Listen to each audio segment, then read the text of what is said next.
Welcome to Breaking Biscuits, the Experience. And Mark, today we're going to continue our discussion on program living versus process living. So stay tuned and let's dive in this together.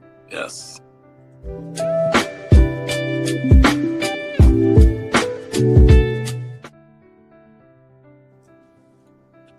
Mark, we've been on this subject for a couple weeks now, and we kind of tagged it as program living versus process living. And last week we kind of left off. We were just getting ready to jump into the relationship side of this, and we kind of wanted to talk about how the program life in relationships doesn't work and why the process life does, and the difference between. And one of the talking points we had here that we were going to discuss today is that, we find couples usually in an array of circumstances. You typically get them in crisis mode, or things aren't working well. And when we do the Breaking Biscuits events, we definitely get them in crisis mode, or they come thinking they're okay. In some cases, they're not, or there's growth to be done. But a lot of them are a bit in crisis mode, and so what we want to say is that relationships don't necessarily create dysfunction themselves, but they reveal the programming that we have a tendency to live in. And when couples hit this difficult time, it's kind of the first moment of truth. They're forced to really look at it. So it's kind of a mindset shift. And I kind of want to get your thoughts on this, of like those that are listening in our audience, like, don't be discouraged if you're going through some difficult times. It might be that moment of truth that your relationship needs. Yeah. It might be the difficulty that you need to find a different way, or in the context of what we're talking today is changing, your program thinking. Right. Because they've been programmed a certain way to react a certain way. Mm-hmm. So, has your experience been like, I guess the question for you is, why do relationships just trigger us in general to start living this program life? Well, you and I both know a program life is very safe, predictable, no hiccups, nothing that wasn't perceived, or what. It's a safe way to live, but it's a terrible way to live because you're not living. I think program living, like what you were just saying, it came to my mind. It's like a script, and we just follow the script. But it came from our grandparents to our parents to us, and we call it passing down something. But one thing that I've learned, at Breaking Biscuits, is that last time I was there, is that really honest, like, we do get marriages or whatever that are in crisis, and in their mind, because they're program living, like you said, it's a gift to have a crash, because it's not fault breaking apart, it's breaking open to a new way of thinking, new way of living, new way of climbing into intimacy, because program living does not support intimacy. That's what I think. So, Mark, why does intimacy, vulnerability, and transparency not work in a program living lifestyle? Why does it not work? I don't think program living in general is conducive to it. Vulnerability, it's a threat to it.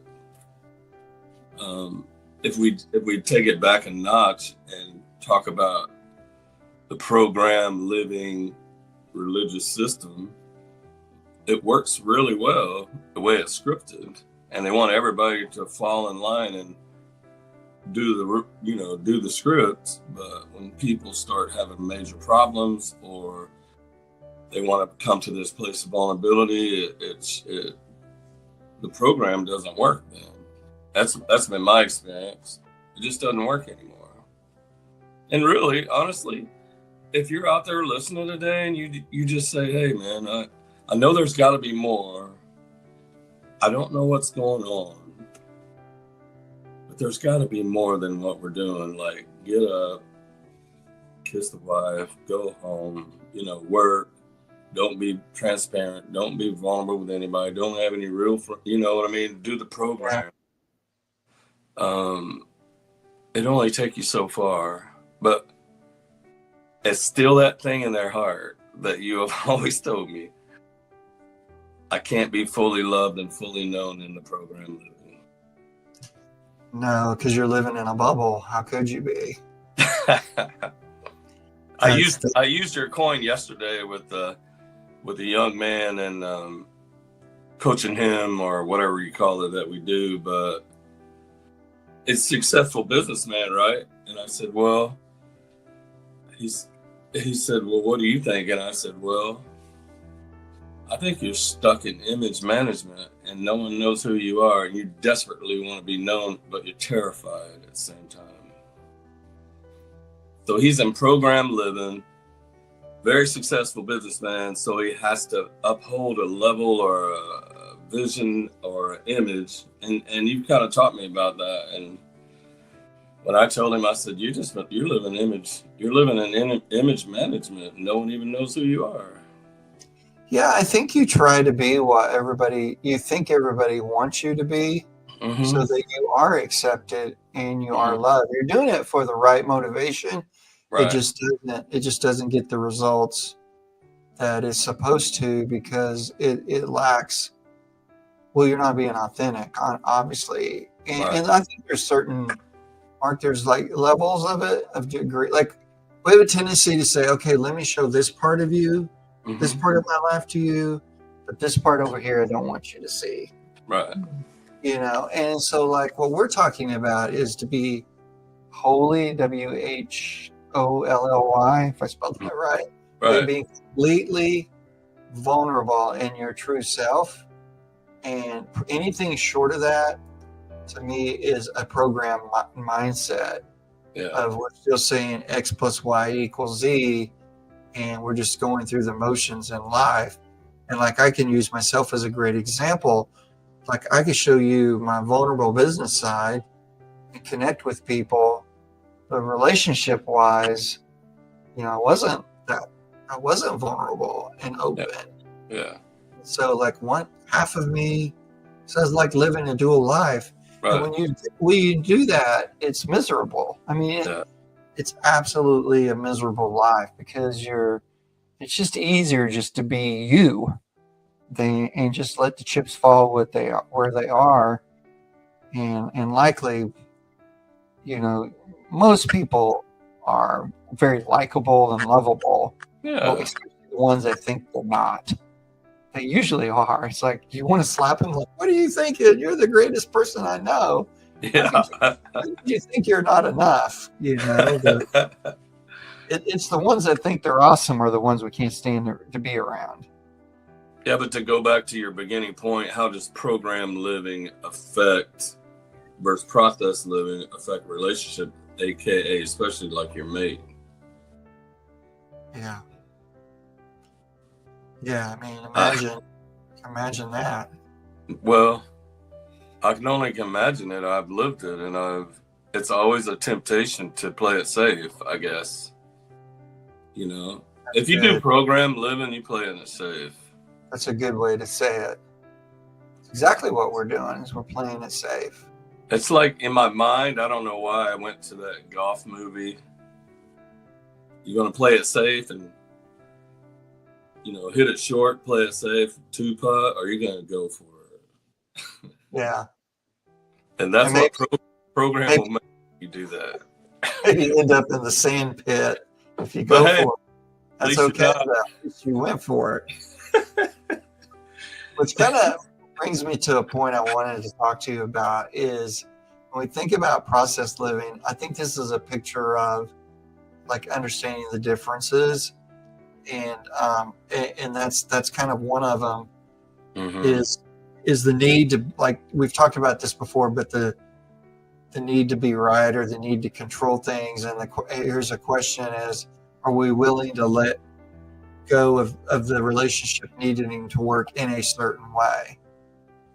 And if the men that are listening to this, if there's any that's never done that, message us, because I don't think they exist. Yeah. I don't know a man that's ever not wanted the relationship to work a certain way, and just letting go of that would be tough. It's scary because the process living teaches us to live in the moment. You know, all the spirituality is to live in the moment. God exists in the now, not yesterday or tomorrow, even though he is, but all we have is now. So we have to learn how to just live in the moment, and we can't buffer and fear and predict what. I have learned over the last 10 years to just unwrap myself and just try to live in the moment. And it used to be terrifying to me. So if you're living in the moment, you're not trying to fix it. You don't even know what's fixing to happen. But over time, you realize the things you worried about in your program life were pointless. Oh, that's good. Like, for an example, me and my wife, all my life, I always... I've had like weird experiences in my church life, right? And we've had meetings, they don't ever turn out well, and people just show up at your house, and then all those things. So I wouldn't answer the phone, shut the blinds, leave my door shut, and try to program my life to where I'm in control, right? Same way with the relationships that never did well. But where I'm at in my life now, when my wife leaves for work and opens the door and leaves, I just leave the door open because I want to be in the moment. I want to stay in the moment. I don't want to fear. I want to dread. And so me and my wife has this rule. There's another thing that I wasted half my life on, is worrying about how people thought about me, and are we going to have an argument down the road, and what they're going to say, and how would that turn out? So we have this rule: if you don't tell me there's a problem, then I'm not going to believe there is a problem, because I spent half my life worrying, that I may have said or done something.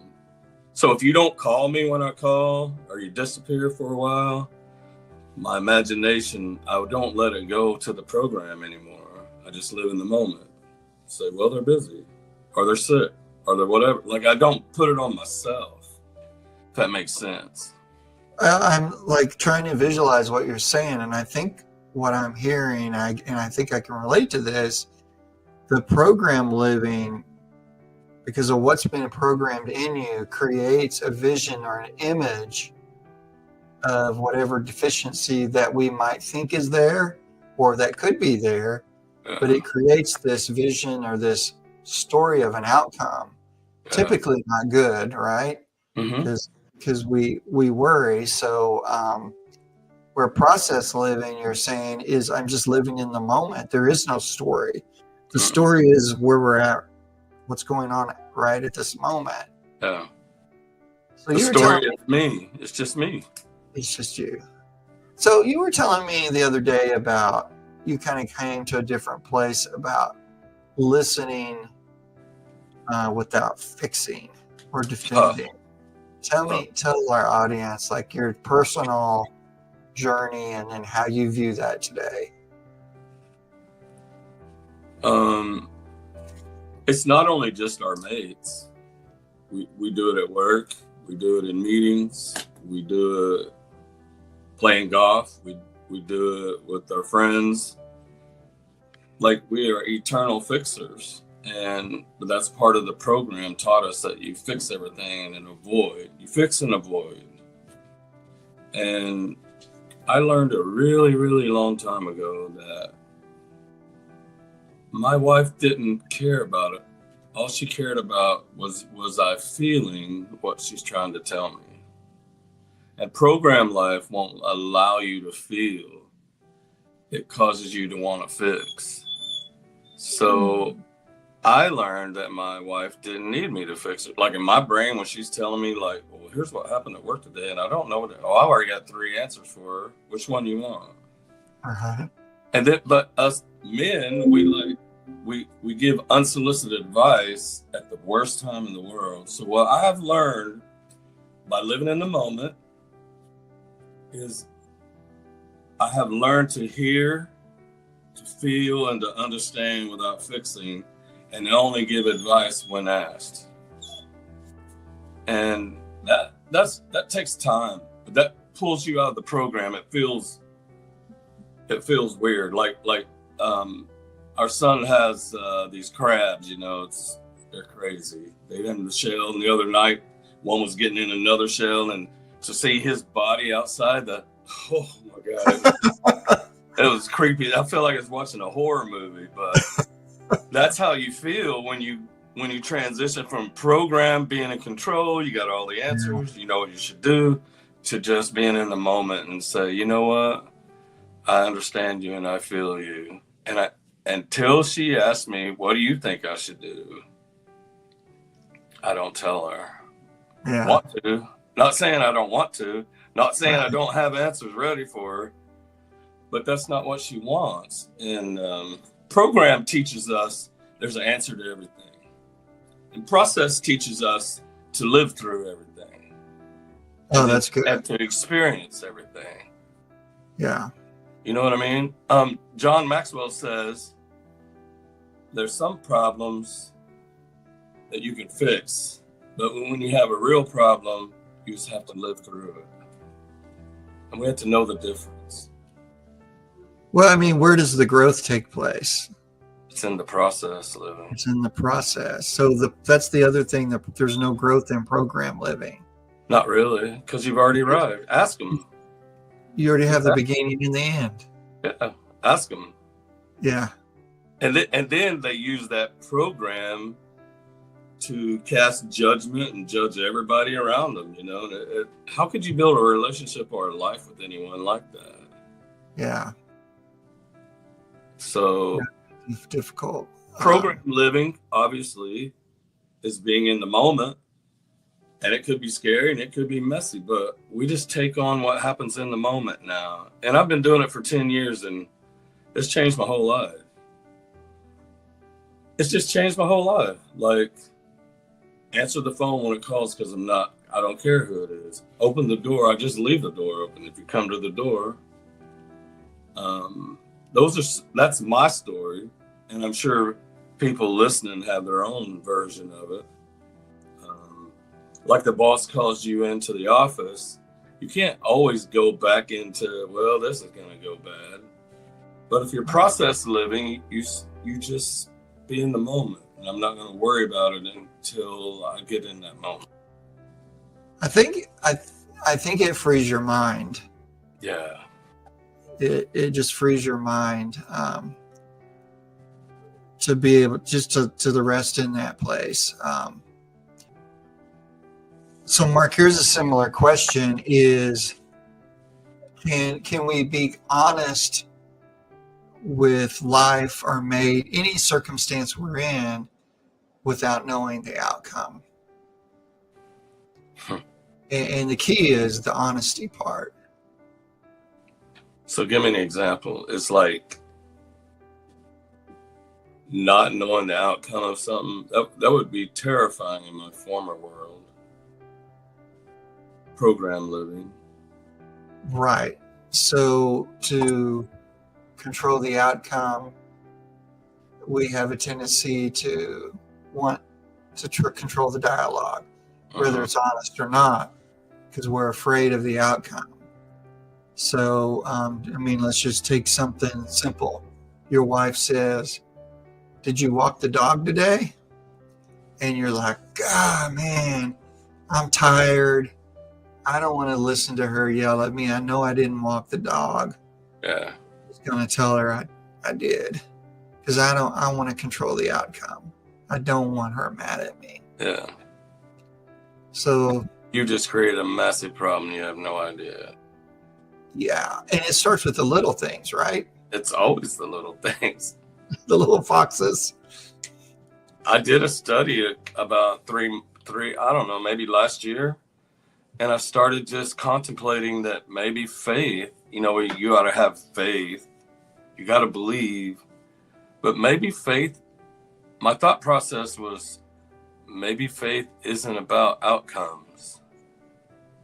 It's about accepting what is. That takes faith. Because a lot of times we have faith and we don't get the desired outcome and people are lost. But if I have faith that God's in control and it is what it is, and I'm walking uprightly or whatever, my faith is that the outcome's going to work for my good eventually. So would it be fair to say if we're trying to control the outcome, in a way we're playing God? in your little world, I would venture to say that 90% of the people want to live in that world. Yeah. Don't you? I mean, well, I think it's like you said, was it last week or the week before? You say you do this, you get that. You do this, you get that. That's controlling it. It is, but I think we should remind ourselves and our audience, we do it because we're looking to feel safe. Mm-hmm. Like even the example I gave about the walking the dog, the reason you would do that is because you don't feel safe if you're being attacked or yelled at for not walking the dog. Mm-hmm. So it's still, we process it. I think that program living is, this is what's going to make you feel safe and make you feel good about you. It's like, that's the output.